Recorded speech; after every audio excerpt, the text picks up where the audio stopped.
So you can Yeah, start the can you session. hear? Yeah. Yeah. Hello all. Welcome to the webinar today, and thank you all for registering on INR bonds. We are basically covering the what's happening in the current bond market today, especially in the corporate bond market. And given that the yields are spiked, there is both fear as well as opportunity at the investor level.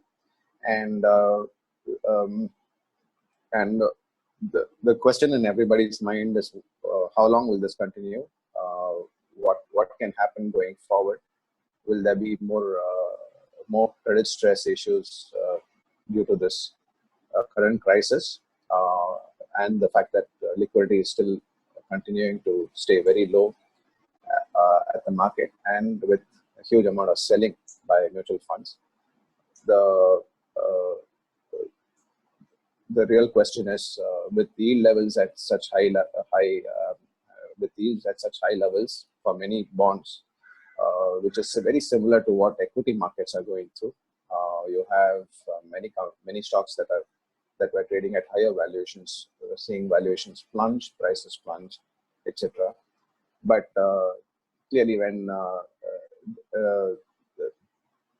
the same kind of risk aversion to equities is there in the corporate bond market. So when typically when investors are and the market is pretty normal and bullish on markets, they typically tend to go overboard, buying into the market, even at higher valuations in equities or bonds in terms of spreads. But when risk aversion comes and stays down and turns very high, then even at lower valuations, nobody wants to touch it.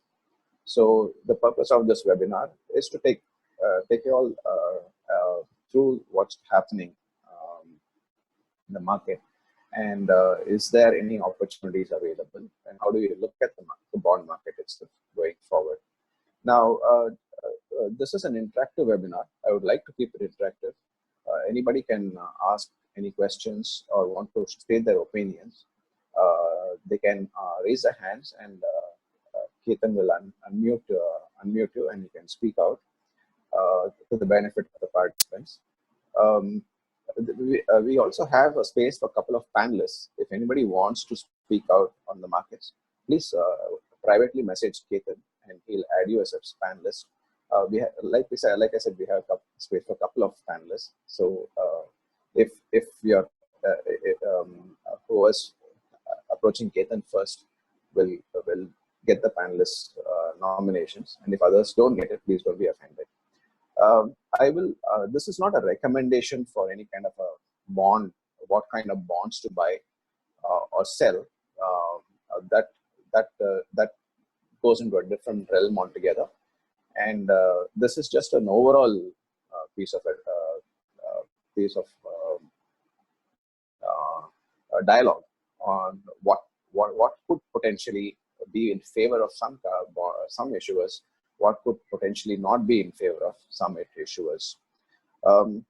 Anyway, thank you all, and welcome again to the INR Bonds webinar. So just to give you an anecdotal evidence, yesterday we had an inquiry from a Middle East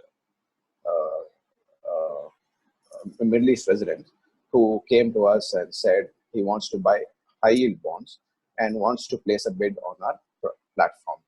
Now, for those who know, or for those who don't know of our INR Bonds corporate bond information price discovery bond platform, we have recently launched this platform a couple of weeks back, where the aim is to aggregate both buyers and sellers, where they can display what their bids and offers are, and we would provide information, more information on each issuer, on each bond, in terms of issuer spread, in terms of issuer notes, and in terms of last traded deals. We also have our own proprietary fair yield model, where we will put out a fair yield for the bonds.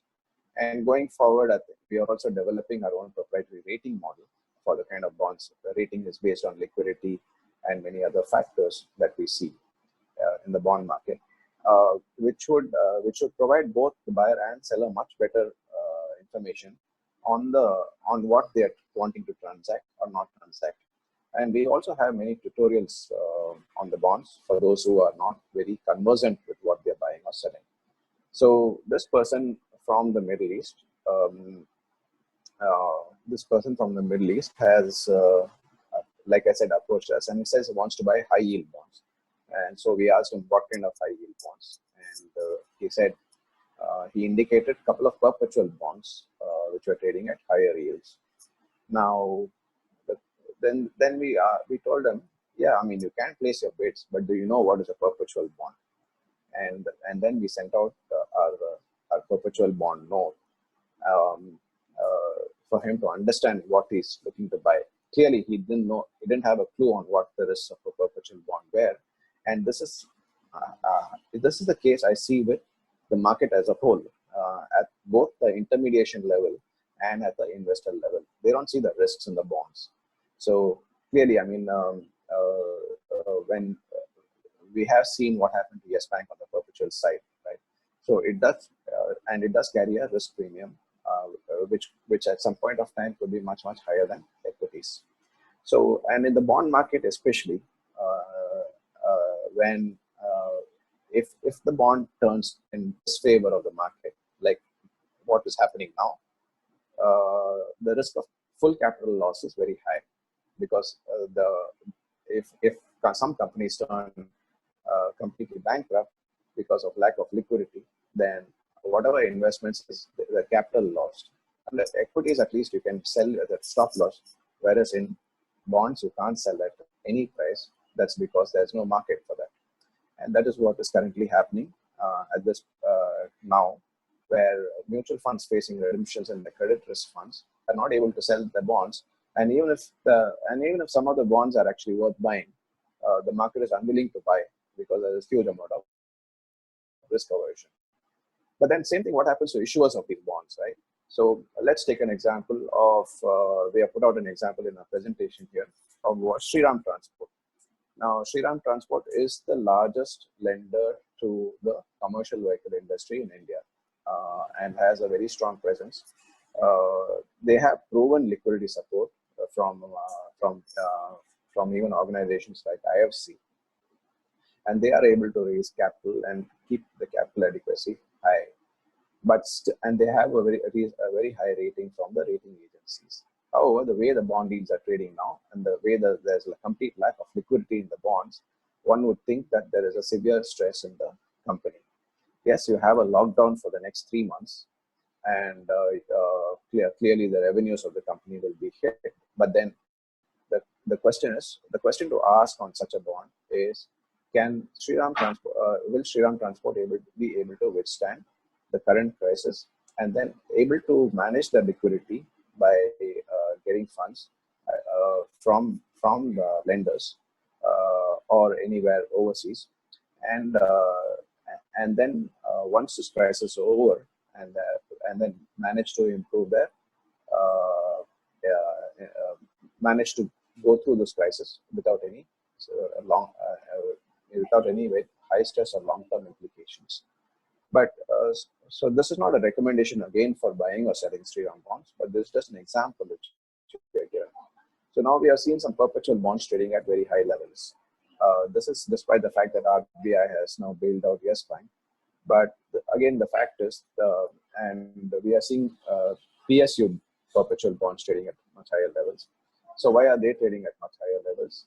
And so the question here to ask on perpetual bonds is, if the equity markets stay down for long periods of time, and if banks continue to face stress on balance sheets, so will they be able to raise capital? Now, and if they're not able to raise capital, so the question is asked is, will they call the bonds when they come up for maturity? So here the probability is not at all there. We don't know. We have no clue on the probability here, because we don't have any past we don't have any past history. And how do you assign probabilities? How do you value the perpetual bonds? And what is the right value you want to assign?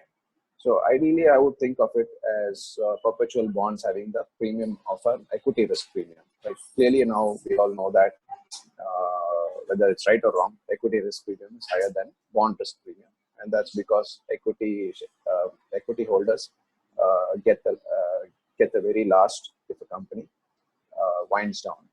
But that's very theoretical, right? So so how do you value the bond? And this no one has a clue. And this is what I keep getting asked. Should I buy this perpetual bond? Should I buy that perpetual bond? Or how does this high yield bond look at you? Look good. Does it look good? Right. But if they at the investor level they have no clue, and at any level, and we have seen here uh, uh, high level fund managers, analysts, right, still not able to value perpetual bonds properly. And valuing it at yield to call is the most naive valuation one could do, given the risk that is appearing in the market at this point of time. Then it's very difficult to imagine an investor uh, trying to understand what a perpetual bond risk is going through, right? So these are the kind of factors that we need to look at. So it has to be issuer specific. Now, coming down to say NBFCs, now they have been the worst hit in the crisis, right? So will all NBFCs do badly? Will all NBFCs fail? Will all NBFCs now suffer from lack of liquidity and then have to be wound down something like DHFL? I don't think so. It's not going to happen like that, because NBFCs, we know that they provide a very strong support to the credit of the economy. But also the fact that the risk in NBFCs is high, as most of the NBFCs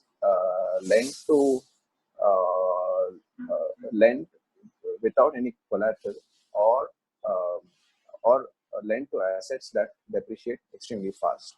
So clearly there is no underlying here. And many of them niche, like microfinance to SMEs to MSMEs. Again, they Sorry, have sir. various other issues. Excuse me, sir. Yeah. Sir, the voice is coming very low. So can you come closer to the mic? Okay. Yeah. Yeah, sure. Yeah. Hello. Is it okay now? Hello. Yeah, it's better now, sir. Yeah. Yeah. Hello. Yeah, Yeah, fine. it's better. Yeah, it's better now. Um, it's better. Okay, fine. Sorry about that if you're not able to hear what I was saying. But then just continuing from where I left. So on the NBFC side, so you'll have to now look at specific NBFCs. The question is, the most important question for NBFCs at this point of time is access to liquidity and access to capital. Now, many NBFCs we have seen are able to access liquidity through their investors. So some NBFCs that have been funded by private equity, we have seen capital support from private equity investors, a continuous capital support, especially in the last couple of years post the IL and FS default. And so they have been able to carry out their operations. And post ILFS, we have also seen many NBFCs becoming very liquidity conscious. So there is clearly what it was pre ILFS and post ILFS. Clearly, the business operations have undergone a complete change. No one was looking at growth. Everyone was looking at um,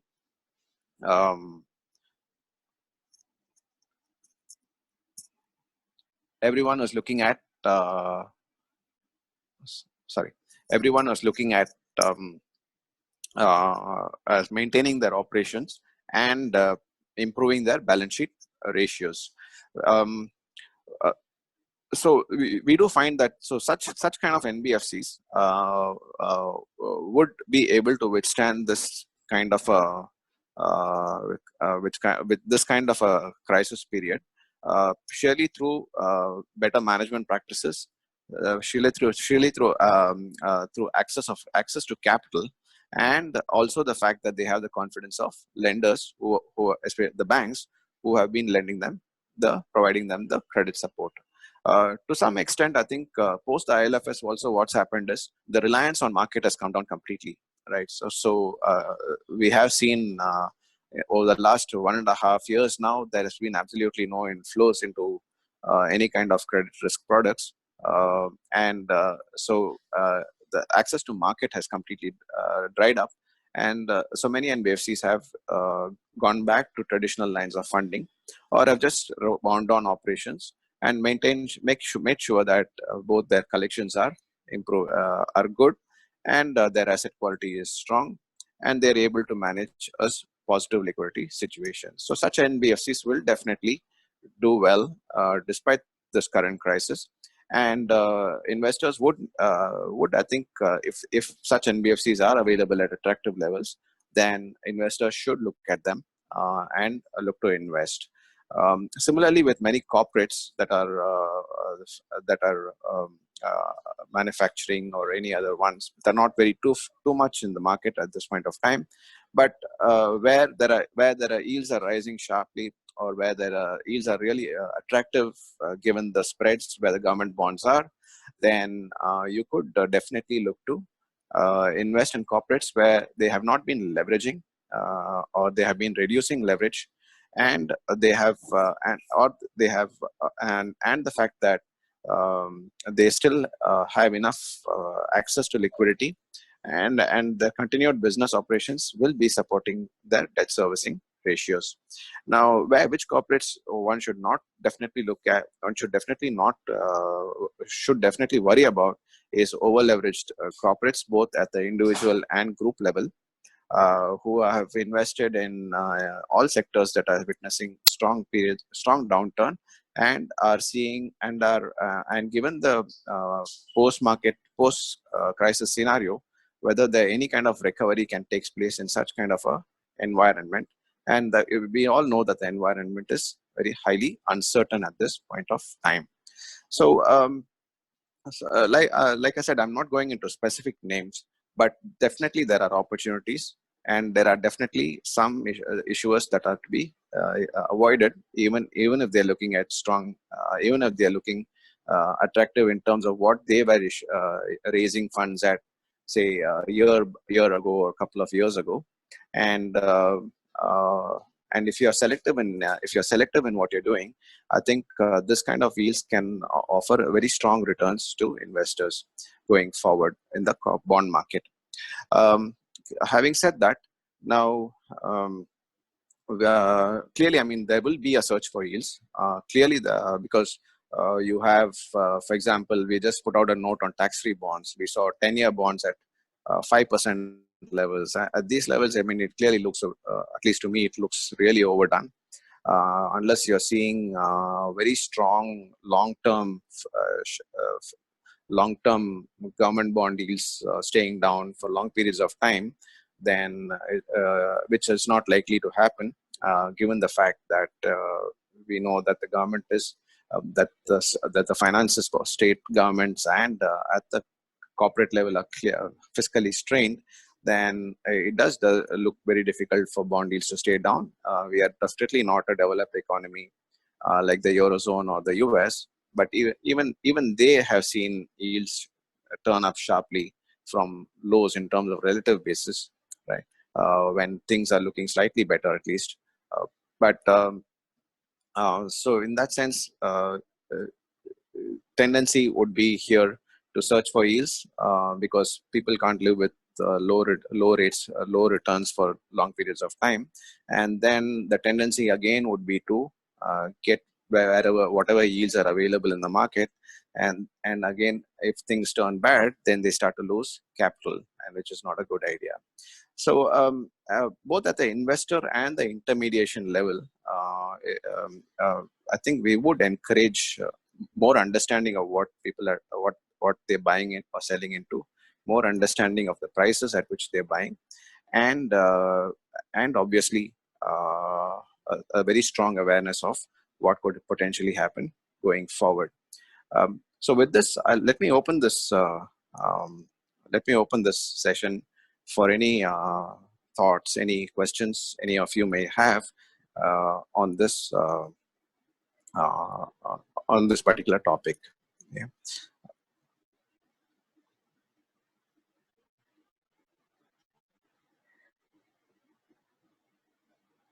Hello.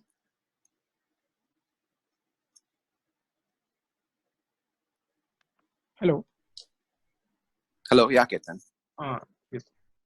Participant, if you have any questions or any thought to share with us, you can message me or you can raise a hand, and I'll unmute you, and then you can speak. You can have a conversation with Arjun, sir.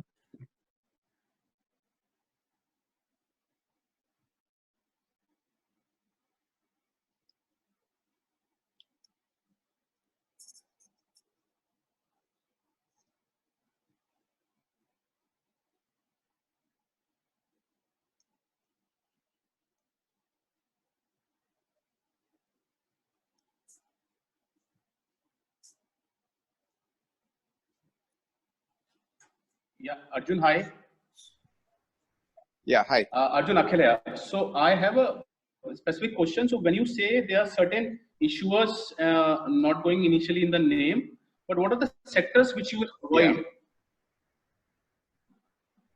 avoid? Actually, I wouldn't avoid any sectors. Like I said, I would The be company issuers who specific. have So if you, specific sectors where they have a high exposure. So which are those sectors? uh,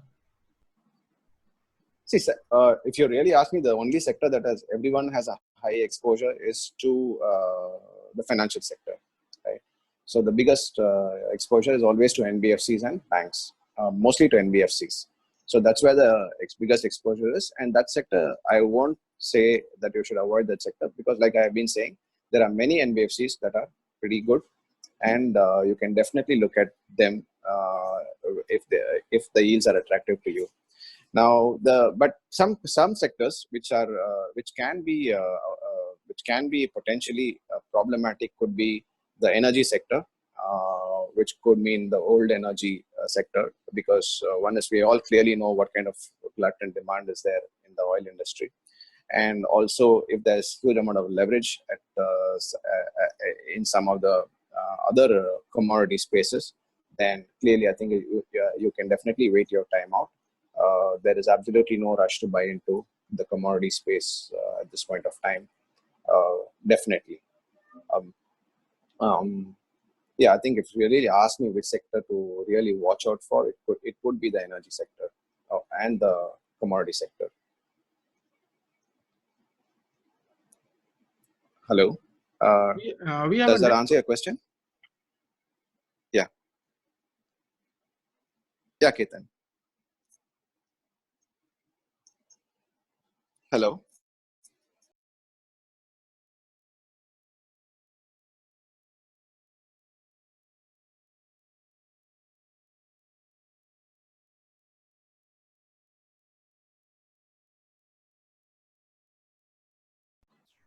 Yeah, hello, Arjun.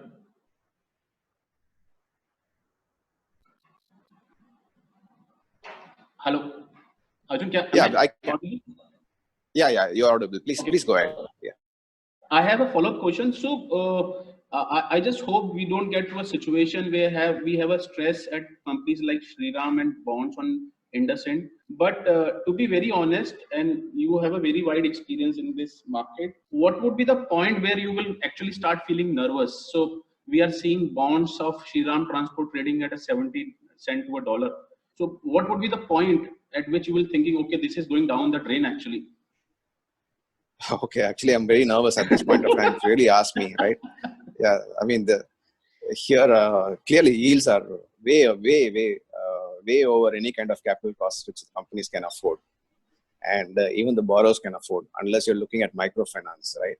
So typically, I mean, if you look at it, would you can a commercial vehicle lender in this market borrow at say 18% and then lend out? No, absolutely no, Yeah. because there's absolutely no demand, and so you would have to worry at all points of time about the stress. So that's why I stress that this that is the access to liquidity is the most important factor that you need to evaluate, and the fact that if they are able to manage their liquidity, then I think and you could then you could say this is an opportunity, but there could be many there could be others who would be able to not access any kind of liquidity, and then that's a big problem there. Yeah.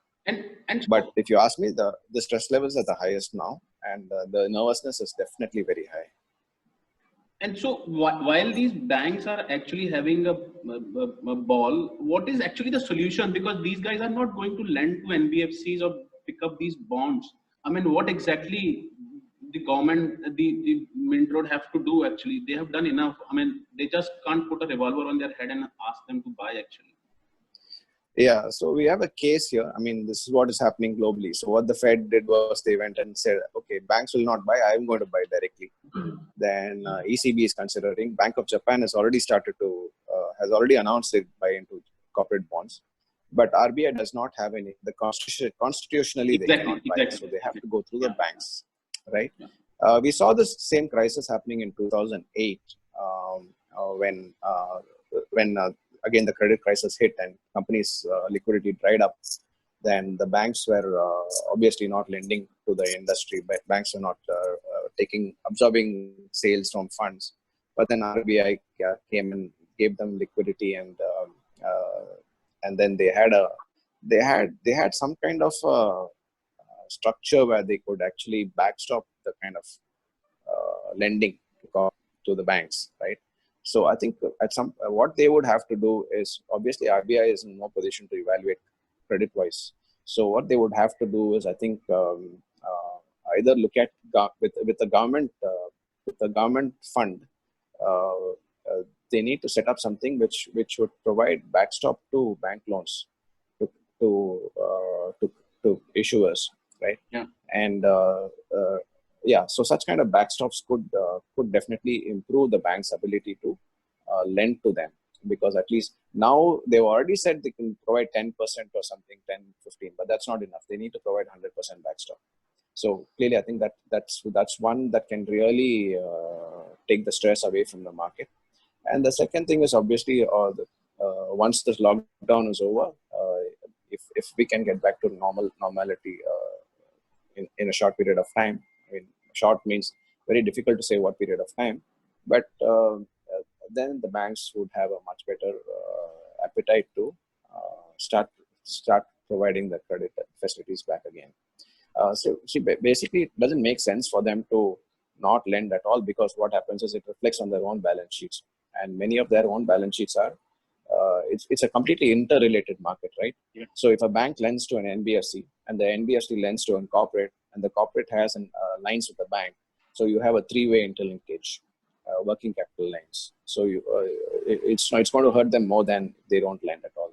So I think they'll have to start looking at it more seriously, and then start to do that again. So having said that, like I said, I think this like everything else, this will come to pass at some point of time, and there will be definitely people who have been left behind. They are the ones to be avoided, or who you think could be left behind, and obviously there will be issuers that are like staying the course and then able to survive and then grow again. And they are the ones to be picked up. Now, that's not an easy task, but then it's better to do a lot of homework before doing any kind of looking at yields and buying the bonds. Thank you so much. Thank you. Yeah, appreciate it. Welcome. Yeah. We have a next question from Manpreet. Please go ahead, sir. Hi, sir. Good morning. Hi. Yes, Morning. sir. Sir, मैं 2 minutes ज़्यादा लूँगा आपसे, because I have a couple of questions for you. So first is, sir, we are, Sure. all the discussion we are having is dependent on the basis that good NBFCs or good financial institutions or good corporates will survive with this COVID episode, and then they will regrow and things will become normal. What if the thing starts from the other way around, like people loses their jobs, they are not able to pay their EMIs, and then how things will turn up? For example, you were talking about Shriram Transport, like people who are owning trucks, because I belong to Punjab, few of my uncles have trucks business. So what they are actually saying and discussing is this, that for the next 6 months we are not able to generate any cash flows for that purpose, to own a new truck or to have a credit for the another truck. So this is my first question. So second question is that say for example there is an XYZ paper which was in Franklin Templeton's XYZ fund which has closed down now, and the same paper is in another AFC mutual fund. So how Yeah. this is going to impact the other scheme which is currently running, which is disclosing NAVs and all. So how this is going to be impacted? Sure. Okay, let me answer the first one. What I'm saying, the base case scenario is what you have said, that people have lost their jobs. I think that's already there. People have seen pay cuts. That's already there, and there is going to be a stress on EMIs, and that's definitely going to happen.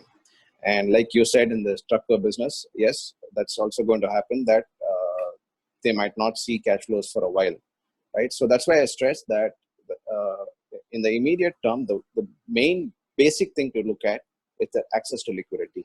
So if Shriram Transport, for example, can is able to manage liquidity for the next 6 months to 1 year without worrying about, without even despite the fact that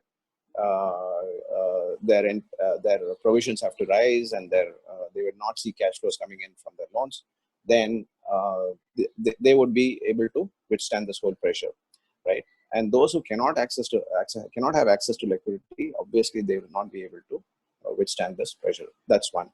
The second is that the banks are obviously being provided by liquidity by RBI, so they are in a much better, safer zone, right? So, Yeah. and the second is that what we are saying, if there is a paper in one mutual fund's books and then they have closed it down and Franklin Templeton is shut down, etc., and they're not able to sell, the other fund has books, their paper. Clearly, the valuation of the paper would be very high. I mean, supposing they're not able to sell at 15% or 20% or whatever, that means the fund has to mark it down to that 15%, 20% levels, and it would have impact their NAV negatively. I think this is a normal case. It would have happened already, and all the because the bond yields have spiked. I mean, we have seen AA plus or AA yields trading at very high levels, so it will be reflecting in their returns anyways. So, yeah, I mean, nobody can survive this kind of an industry shutdown. I mean, a fund shutting down a particular fund because they're not able to generate liquidity. So last question. You know that the Yeah, RBI has already come with up an additional liquidity of 50,000 crores for the mutual funds. But the problem will remain the yeah, same, whether the banks are going to further lend this or not. Because if, say, for yeah, correct. example, I today go to, as an mutual fund and a guy, I go to a bank and I say, please lend me this, and they find my portfolio not satisfiable, so they won't lend. Yeah, They absolutely. Yeah. So So that's why you saw the first this will auction. make any difference or not? Yeah, that's to some extent, yes. It does make a difference because other funds because even if the banks will lend to the AMCs, they might not buy all the bonds, right? They might buy some of the bonds. So it's already made a difference in that sense, because what we have seen is, while the first liquidity operation failed, as in for 25,000 crores, they received bids for only 12,500 crores. Uh, we have seen that banks have been buying into the higher rated papers like PSU bonds, which are being sold by funds. But obviously, they're not bought into the lower rated bonds. But in terms of lending to schemes that have redemptions, yes, I think that will be there, and they are already doing that. Um, so, to some extent, the nervousness of investors on shutting down of more funds may not be warranted. Um, uh, and given this RBI facility. And now what has RBI has also come and said that banks who don't avail of this particular repo operations to lend to funds, they can actually, even if they lend from their own current liquidity, they are able to take that regulatory privileges. So So last in that question, sense, they are yeah, just last question. Say for example, sir, sure. like someone has borrowed from the bank and meet the liquidity requirements. So Yeah. how it will impact the returns of the funds? Because definitely it is a borrowing and you have to pay on it. There is no free lunch in the industry. Yeah, absolutely. I mean, at the scheme level, if they borrow, then typically, I think here, see, there's no free lunch here at all, because one is the investor and the fund is losing money in terms of NAV is rising. The expense ratios are pretty high, and is still there in the funds. And the third is that the borrowing. But we see that AMCs are up. AMCs, if they're capitalized enough, they can absorb the borrowing cost and may not pass it on to the investors. So, yeah, I mean, there's no free lunch, like you said, but at least there will not be a pressure to shut down the funds, and liquidity will still be available to investors. Thank you, sir. Thank you. Yeah, welcome.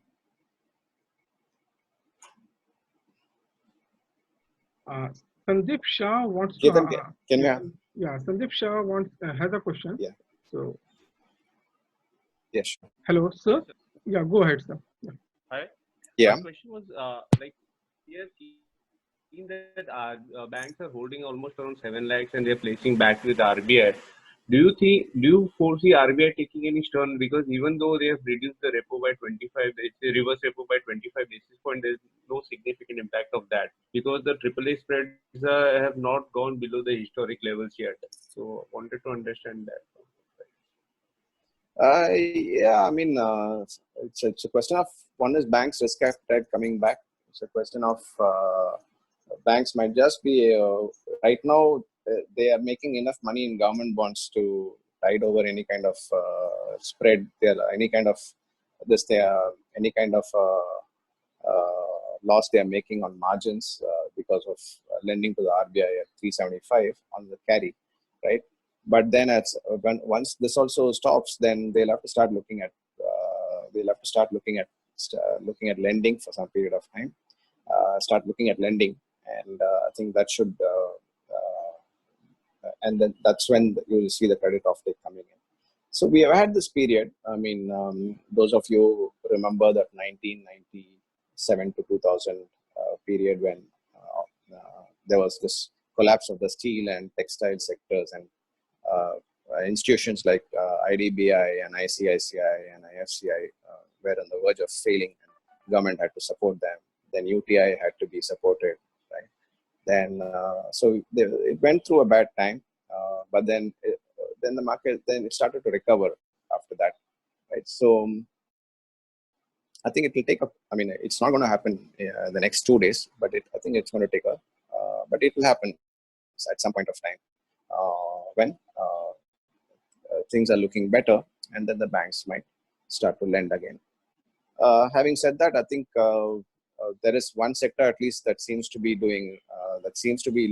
prospects are looking reasonable, which is agriculture. Because yesterday somebody was mentioning to me that the bumper crops and the railways are actually taking in a lot of crops, agriculture freight across, and that is that particular sector could actually give a prop to the GDP in India.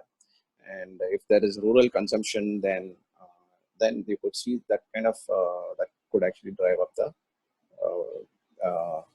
whole environment going forward in terms of the economy as well as the credit environment. But that remains to be seen. But then you have some kind of a positive news here. Yeah. Hello. Ketan, can you have the next question? Does any? So the next question is from Dinesh. I'll unmute him. Yeah. Hello, sir. Go ahead. Hello. Hi, Arjun. Yeah. Can you hear? Hi, Dinesh. Yeah, I can hear. Okay. Hi. So I just want to know, how are the CP issuances going to be for the next quarter, and the refinance in that CP that's going to happen? So will that be at a very elevated levels, or will it normalize? We have seen CP yields rising, and I don't think it's going to normalize soon. It will remain elevated because one section of the market which has been the highest buyer of CPs is the mutual funds, and they are completely absent because they obviously they don't have the liquidity. So this leaves out only banks, and maybe insurance companies to buy the CPs. And banks typically are not very large buyers of CPs. But then if there are any, but for good issuances, I mean, we have seen, for example,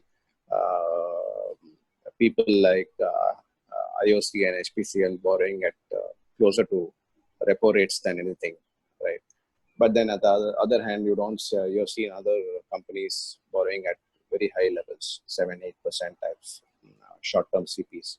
I think if issuances should be there, but it's going to be very, very muted, because those who want liquidity will go straight to the bank lines market rather than go to the CP market.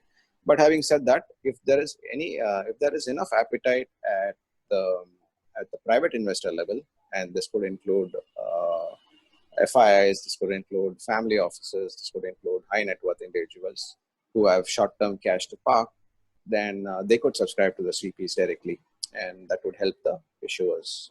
So, yeah, I think it's a good opportunity here for for investors, private investors, to actually invest in CPs. Yeah, thanks. Ketan, do we have any more questions?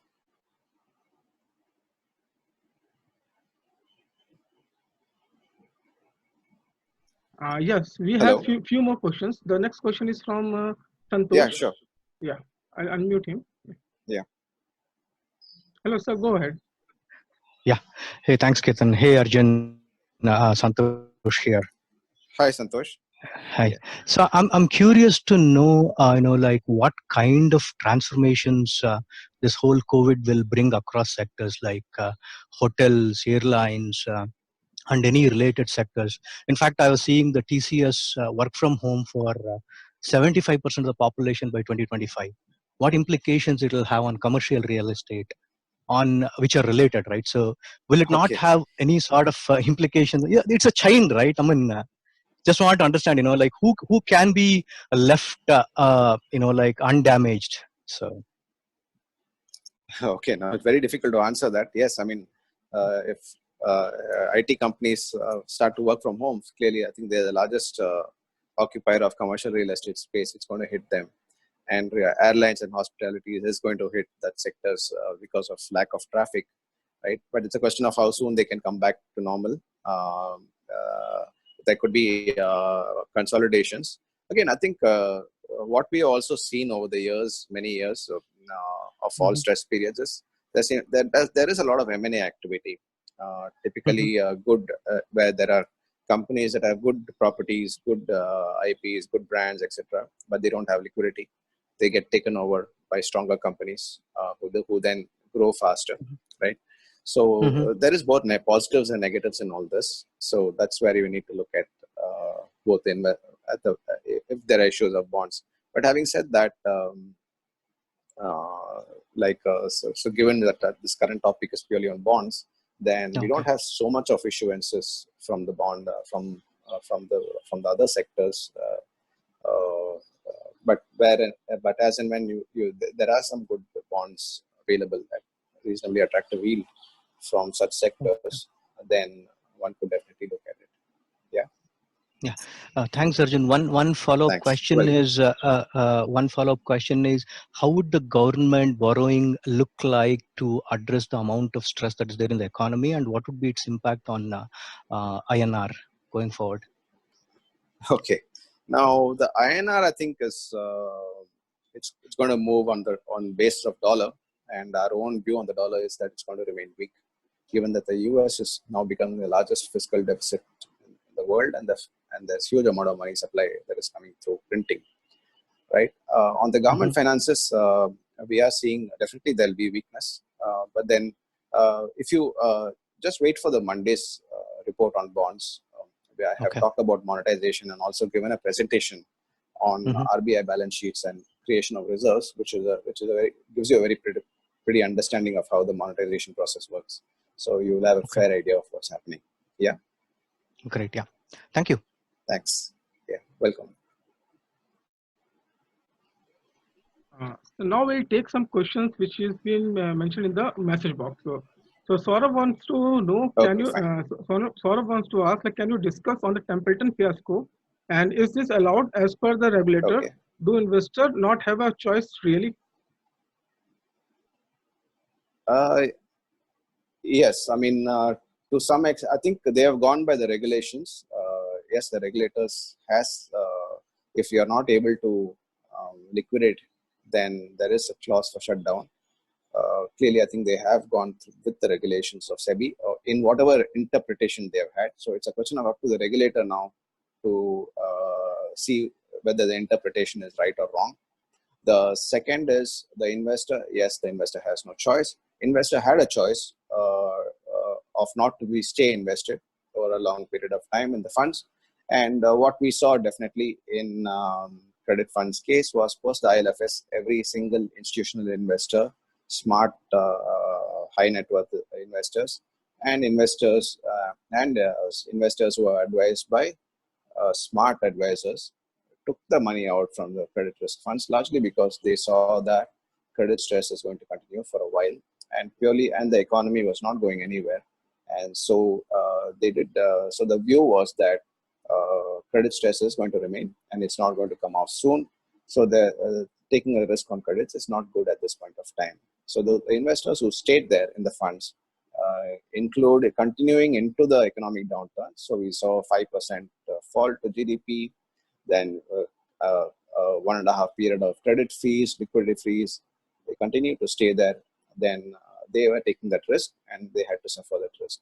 See, closing down of funds is not is something done globally. We have seen 2008 crisis. We have seen in the current crisis, many funds have closed down, shut down, investor redemptions, liquidity, etc. But that's normal because of the market conditions. But and the investor has taken a call that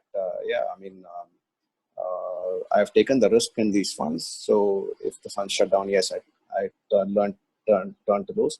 So clearly, here and Templeton has always been very has not shied away from the fact that they take higher credit risk than the industry.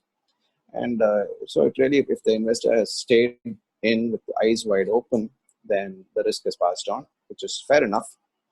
But if the investor has not been been completely caught out wrong-footed because he didn't know what he had invested in, then I would say that it's clearly the investor's fault, or it could be also the advisor's fault in not telling the investor the true risk of the scheme.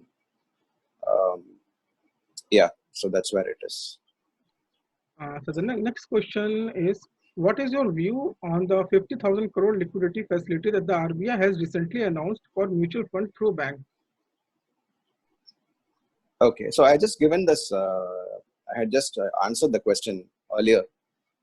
So clearly, I think the banks have not really lent, but RBI has now come out with some facility, which is where they allow banks to who have not also availed of the facility to take regulatory reprieve if they lend to mutual funds or buy into the buy into the um, or buy into the uh, buy into the bonds sold by mutual funds, right? So this is what they get in terms of a regulatory reprieve. Uh, so and to some extent, I think this removes the pressure of shutdowns from the funds rather than anything else. Yeah. Ketan, any other questions? Yeah, we have a next question from Neeta. So I'll unmute her and she can speak. Yeah, ma'am, go ahead. Hi sir, this is Tarun here. Basically, questions from me only. Yeah, hi. The question is that way we have seen that Fed has been buying junk bonds, and in India we have seen that RBI is acting in a different manner where they are giving liquidity through some different windows. But still, those people are Yes. not able to get the money who need it more. So, do you Yeah. see this panic to go further, and how RBI is going to ease out this situation where papers which are rated good in terms of AA plus also are facing liquidity crisis. Yes, absolutely. I think yeah, it's that's what the question is. That's what the whole topic is today. Uh, how do we look at it? Here, I think to a very large extent, it has to be always driven by external investors rather than the central bank. So let me just give you an example. Those of you, if you're tracking global bond markets, especially Indian issuers, right? Uh, and if you're looking at CDS spreads of Indian issuers like ICICI Bank and others, then what we have seen is just before the Fed came and announced their policy in terms of buying junk bonds or giving loans or buying into loans, etc. These spreads had risen up very sharply, by almost from lows just before the crisis happened. From lows, the spreads had gone up by, and the yields had gone up by at least about 200 to 300 basis points, right?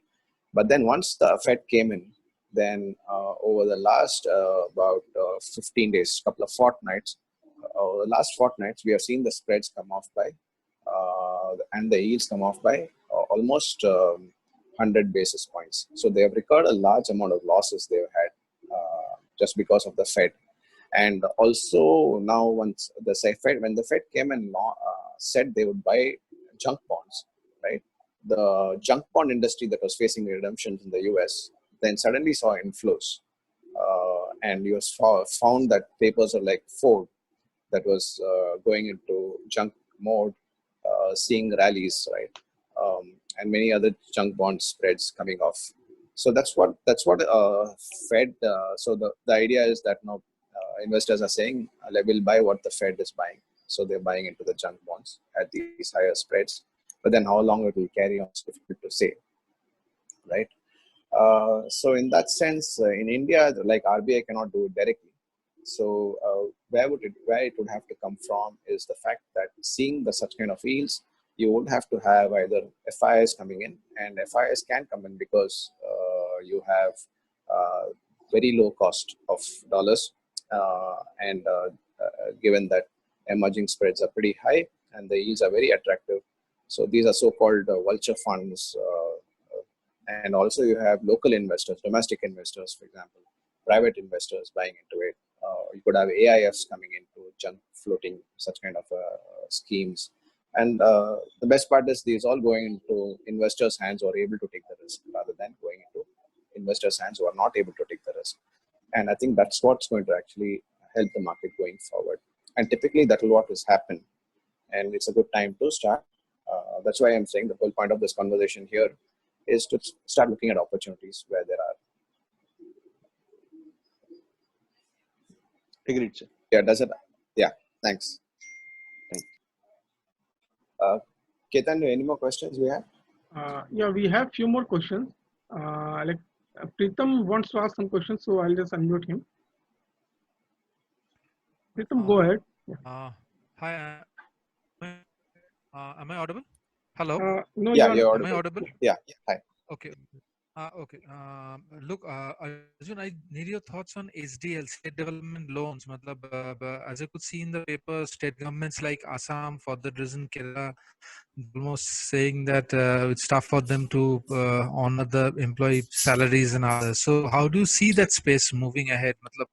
Any kind of distortions in the sense getting hikes? They're not in the good shape. So any thoughts on the same? Yeah, I know states are in a fiscal Specifically, mess few anyways. states, the finance is pretty bad. Yeah. Yes. Most of them are in a fiscal mess. But what we are seeing is now RBI has given 60% WMA, so that they've hiked the WMA by 60%. And also, I think government is giving overdraft facilities. They will hike it. States have typically, yes, they don't pay their employees, but they always service the bonds, right? And so, if you look the first auction in April for SDLs, the cutoff was around 8.15%. And if you see last week's close of the SDL index, it closed at below 7%. So that shows the kind of movement which on the state bonds when the RBI came and provided them extra facilities, because that borrowing now into the market has come down substantially, and they are able to service the bonds. So the states are always in a fiscal mess, but does that equate to what an SDL is? SDL value is? No, because there is an implicit government guarantee here of state government bond and RBI support, both in terms of fund support through WMA. And also the RBI also now works closely with the states on their borrowing requirements, right? But having said that, there is a spread at which the state is attractive or unattractive. So you would need to now look at that. So what we have seen over the years is when it comes to 40 basis points spreads, that's at the peak of the bond rally, then typically tends to go up again to, and in terms of crisis, we see it went up to about 150 to 180 basis points this time. And then they will come back again to 170 basis points types. So yeah, I mean, I think it's better to keep a watch on the SDL spreads and rather than worry too much about state defaulting on their bonds, because I think right now there is enough support at the RBI and the government level for SDL states to service their debt, market loans. Okay, thanks. Arjun, one more follow-up But having question. said this, Okay, sure. yeah. One more follow-up question. Having said this, sorry, please go ahead. yeah. Please go ahead. Having said this, state government guaranteed bonds, they can be under trouble because states typically, when they are in stress, they tend, and we have seen many times here that many state government guaranteed bonds go into default mode, right? So you have to really worry about state government guaranteed bonds, and you have to really look at the kind of support the state is willing to extend to those kind of bonds. Okay. One follow-up question is a bit too academic in nature, but just want to understand. We get to see US is their balance sheet is getting inflated like anything. So, why is it like that entire world is comfortable with US Treasury? They have been able to keep the yields low, but they keep on mopping up, So, any thoughts on the same? How long this would going to continue? The elasticity would going to snap at some point of the time. So, your thoughts, sir? Anything? Yeah, I agree with you. I think it's getting bloated. It's getting too much of supply. The levels are way too low for where the economy is and the debt levels are. So there should be resistance coming in. So my own view, and this is INR Bonds view, is that we should see continued dollar weakness going forward, largely because global investors try to look to avoid US treasuries. Okay, sir. Thanks. Yeah, thanks.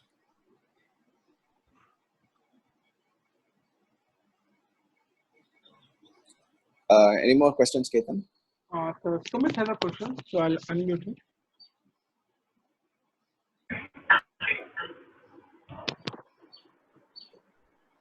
Yeah, go ahead, sir. Hello. Hello. Yeah. Yeah, he is not available. Okay, fine. Yeah, any more questions? Or you have any questions on the chat box that you want to read out and we can answer?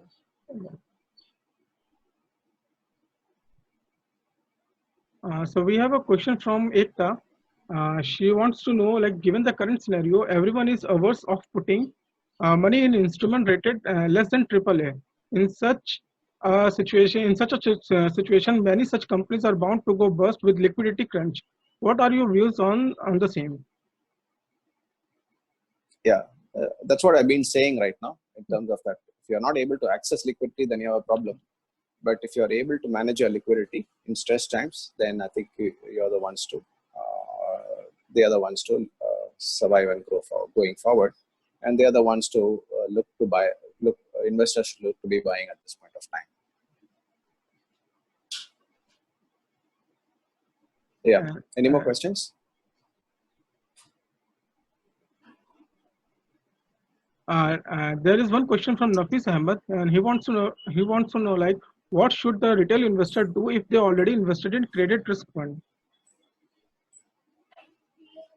Okay, now it's I think depends on how they invested. Now, if the retail investors invested based on advice from their advisor, then they go back to the advisor and check with the advisor what the portfolio is, and can this portfolio withstand the current crisis? Is the and will there be and can these funds look to given that very high levels, it's like selling a stock at very low prices. If you believe the stock is going to rise going forward, if you think the company is good enough and not to be valued at such low levels. So it's the same thing. So if you think the portfolio is pretty good and the levels are pretty okay, and it's not worth selling at these levels rather than, and better to buy at these levels, then they should stay invested. But if they believe that the portfolio is not good and it's better to sell off and look to some other fund that has a better portfolio, then they will look to move out. So it really depends on kind of homework they do on the funds itself, on the fund portfolio, the investor or the advisor who's advising the investor. Yeah, we have a next question from Sumit. Yeah, he wants to know, like, in current scenario, what will be your suggestion to invest in debt for short term and medium term? Also, range of yields on 10-year GSEC as per you. Okay, now, yeah, I think it's better to stay short at this point of time, unless you are looking at uh, trading in and out of bond spreads, higher rated bond spreads at higher longer duration bond spreads. Unless you know the market, is not advisable to do that. But if you do know the market, then you can definitely look to trade in and out of higher spreads available in corporate bonds carrying durations, right? Then you have what is the next question, Ketan? That Next, and also the range what of is the 10 year. second one? Yeah, he Range of wanted 10-year. Okay, no, the very range of 10 yeah. years. Yeah, so current range can be, between 590 to 620, 625, 630. Um, uh, and we'll have to see where the range breaks, either on the upper side or the lower side. But I would suspect till the RBI policy, whether there's strong expectations of rate cuts, then the yields will continue to stay down. Currently, the 10-year is at around 605, 603, 604 levels. This is the old 10-year, remember. So if there's a new 10-year that is coming and issued, it could well be issued at below 6%, right? So that means it's down. But I'm just commenting on the old 10-year bond. And so, yeah, till the policy itself in June, I think the yields will stay down. So I don't see it going into the upper end of the range at this point of time. Right. So, any more yeah. questions, Ketan? Yeah, we'll take up the last question, sir. Like, there was an article Yeah. that Jivesh has asked the question, and the question was like, there was an article that Fed will print more money, which will impact his long-term growth. ECB has kept unchanged interest rate. With this, do you see any behavioral impact on Indian market or larger inflows in coming months? Do you see liquidity issues will be there for longer period? Yeah, I think we do see some positive impact. We should see inflows into India, right? Purely because of the fact that the Fed is printing so much of money. I think we've already put out an analysis on that whole thing on the market on that yesterday. If you're an INR bonds member or if you've been following us, I think, you can read some of our notes on such topics. Some topics we keep it open for access to all. Obviously, the very relevant ones is for paid subscribers and members of INR bonds. So before I wind down, thank you again for attending this call. Now, and just to reiterate that we have launched this to our corporate bond platform a couple of weeks back. And the idea is for both, we are aggregating all bids and offers. So whether it's an investor or a bond intermediary, they can come and put in bids and offers, access information, take in much more valuable decisions, much more informed and decisions on valuations. Right. We are looking to give as much of information available on each bond, right from the issuer note to spreads to traded historical trades and other traded yields, etc. Right, fair valuations, rating, which are proprietary to us. And so the idea is now this to create more liquidity, more awareness on corporate bonds across the investor level, and help both intermediaries and investors widen the market, expand the reach, and access and take much more informed decisions on their bond transactions. And all this right now, except for the information part of it, proprietary information, obviously we'll be charging. All this is free for everyone to come in and access, and there is absolutely no transaction cost. We don't transact on this platform. We only match the issuers, the buyers and the sellers. We are already going to start listing some products which we think is useful for investors and for intermediaries as well to take a decision on advice to their clients on some products, where we'll have the research done. We'll provide the information that you require, and all this will be available on the platform. And we continue to expand more and more. We should be offering databases, global databases on the platform, maybe domestic databases. Those who want to value the portfolios, they can come to us and ask for valuations, bond valuations, etc. So so this corporate bond platform is something we are very excited about, and obviously INR bonds is at the forefront of providing information on the market, and that's why we call ourselves Corporate Bond Information Exchange. Thank you all very much for attending this webinar. Yeah, Ketan, can we close that? Yes, sir. Thanks.